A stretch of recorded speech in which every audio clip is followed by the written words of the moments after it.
পৃথিবীতে আসলে সবকিছুর জন্য আপনার ক্ষুধা থাকতে হয়। পৃথিবীতে যারা বিখ্যাত হয়েছে আপনি দেখবেন তারা সবাই মানে কেউ দরিদ্র পরিবার থেকে এসেছে, কেউ মধ্যবিত্ত পরিবার থেকে এসেছে। এর কারণ কি?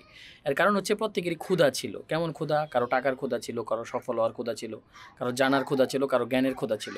এখন যারা সফল ব্যক্তি যারা আছে তাদের পরিবারের কিন্তু তাদের সন্তানদের সেই জায়গাগুলোতে এক তো আগ্রহ থাকবে না। কেন আগ্রহ থাকবে না?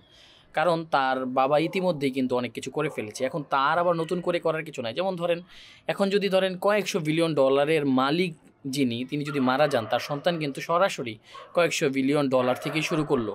এখন তার পক্ষে কিন্তু অনেক ক্ষেত্রে কি হয়, যেটা যে আমরা যখন অনেক টাকা পয়সার মালিক থাকি তখন কিন্তু আমরা খুব লেজি থাকি। আমাদের পক্ষে কিন্তু সেই জিনিস নিয়ে আগ্রহ হয় না। আমাদের ভিতরে প্রচুর প্রোক্রাস্টিনেশন থাকে। আমরা যেই জিনিসটাই করতে চাই, আমাদের সকলেরই করার অনেক ইচ্ছা। আমরা অনেক কিছু করতে চাই, আমরা সফল হতে চাই, আমরা তার মতো হতে চাই, ওর মতো হতে চাই, আমরা এই ব্যক্তির মতো হতে চাই, আমরা এই জিনিস করতে চাই। কিন্তু আমরা তার মতো পরিশ্রম করতে চাই না, তার আমরা পিছনের দিক চিন্তা করতে চাই না। কেমন? ধরেন ১৬-১৭ ঘন্টা পরিশ্রম করেন। আমি ইলন মাস্কের কথা এই জন্যই বলছি, পৃথিবীর উদ্যোক্তাদের জন্য সে একজন রোল মডেল। তো ১৬-১৭ ঘন্টা সে পরিশ্রম করেন, কিন্তু আপনিও সফল হতে চান। কিন্তু আপনি কতক্ষণ কাজ করেন? ২-৩-৪ ঘন্টা। তার ভিতরে আপনার স্ক্রলিং টাইম এগুলো চলে যায়। কারণ হচ্ছে যে আপনি তো সেই প্রোক্রাস্টিনেটের ভিতরে আছেন। এর কারণ কি? আপনার ব্রেইন তো সবসময় স্টিমুলেটেড থাকে। তো সেই জায়গা থেকে আমার মনে হয় যে আমরা যে যত বড় হইতে চাই আমাদের ভিতরে তত বড় ক্ষুধা থাকা উচিত। ক্ষুধা যখন থাকবে তখনই আমরা ভালো কিছুর দিকে যাব। আমাদের কমফোর্ট জোন থেকে আমাদের বেরিয়ে আসতে হবে।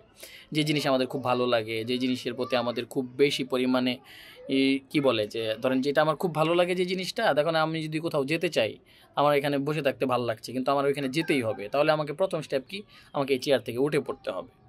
তো সেই জায়গা থেকে আমার মনে হয় যে যারা জীবনে সাকসেসের দিকে যেতে চান বা ভালো কিছু করতে চান, বা যে যেই ফ্যামিলিতেই থাকেন, যেই জায়গায় থাকেন, আপনার ভিতরে ক্ষুধা তৈরি করেন। আপনার ভিতরে যেই জিনিসটা নিয়ে আপনার ফোকাস করা উচিত সেটা হচ্ছে প্রোক্রাস্টিনেশন থেকে বেরিয়ে এসে আপনাকে আজকে স্টেপ নিতে হবে। শুধু স্টেপ নিলে হবে না, সেই জায়গা থেকে একটা জিনিস করতে হবে যে আপনার সেই জিনিস যতক্ষণ না আপনি সফল হবেন সেটার প্রতি প্রচুর অবসেশন থাকতে হবে। কীরকম? ধরেন আপনারা জে.কে রাউলিংকে চিনেন, হ্যারি পটারের রাইটার।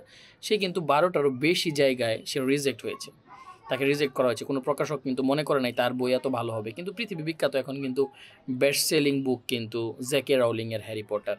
ঠিক সেইভাবে জ্যাক মার কথা যদি চিন্তা করেন, ৭-৮ বছরের ভিতরে আলিবাবা কোনো প্রফিটই দেখে নাই, কোনো কিছুই তারা পায় নাই। তার সাথে ১৮ জন শুরু করার পরে কেউ তাকে বিশ্বাস করে নাই, ২-৩-৪ জন ছাড়া সবাই তাকে ছেড়ে চলে গিয়েছে। আজকে সে কিন্তু চায়নার ১ নাম্বার ধনী। আলিবাবা কিন্তু এখন ই-কমার্স জায়ান্ট। ঠিক সেমভাবে আপনি যাদের কথাই বলেন, আপনি যেই জায়গায়ই দেখেন, আপনি অধিকাংশ ক্ষেত্রে আমার কাছে মনে হয় বেশিরভাগ ক্ষেত্রে আপনি দেখবেন যে গরিব ঘরের ছেলেমেয়ে, বা যাদের পরিবারের নিড ছিল, যারা জীবনে কিছু করতে চেয়েছে, যারা তাদের কমফোর্ট জোন থেকে বেরিয়ে এসে স্ট্রাগল করে day by day, day and night পরিশ্রম করে কিন্তু তারা সামনে এসেছে। আমরা সবসময় সবার সাকসেস স্টোরি শুনি, সাকসেসের জায়গায় দিয়ে কিন্তু আমরা পিছনের জিনিসকে দেখি না। আমরা সবসময় সফলতার কেস স্টাডি দেখি, আমরা কিন্তু কখনো ব্যর্থতার কেস